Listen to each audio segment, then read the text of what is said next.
नमस्कार, मी रुशाली यादव सारंग। या बुलेटिनमध्ये आपण बातम्या विस्ताराने पाहूयात। श्रीगोंद्यामध्ये पुढचा आमदार ठाकरे गटाचाच होणार। संजय राऊतांकडून काही दिवसांपूर्वी साजन पाचपुतेंची उमेदवारी जाहीर करण्यात आली, तर ठाकरे गटाच्या एका नेत्याने श्रीगोंद्यामध्ये उमेदवारी जाहीर केली असं शरद पवार यांनी म्हटलंय। अशा प्रकारे नाव जाहीर करण्याचा कोणाला अधिकार नाही असं शरद पवार यांनी म्हटलेलं आहे। संजय राऊतांचं नाव न घेता शरद पवारांनी हे वक्तव्य केलंय। दरम्यान श्रीगोंद्यामधून शरद पवार गटाचे राहुल जगताप देखील इच्छुक आहेत। त्यांनी काल पवारांची भेटही घेतली आहे। या श्रीगोंदा तालुक्याची परिस्थिती अशी आहे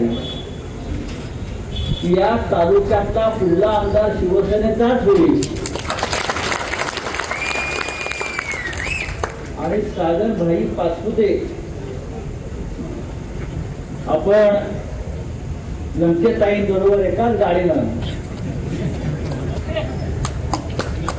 या राज्याच्या विधानसभेत पोहोचाल अशा प्रकारचं वातावरण आपण गेल्या 6 महिन्यात नक्कीच निर्माण केलं। माझ्या कानावर असे आलं की एक तुमचे नेते शिवसेनेचे हे तुमच्या तालुक्यात आले, काही नवीन तालुक्याचे तुमच्या तालुक्यात फुलं आले आणि त्यांनी जाहीर करून टाकले की हे आमचे उमेदवार।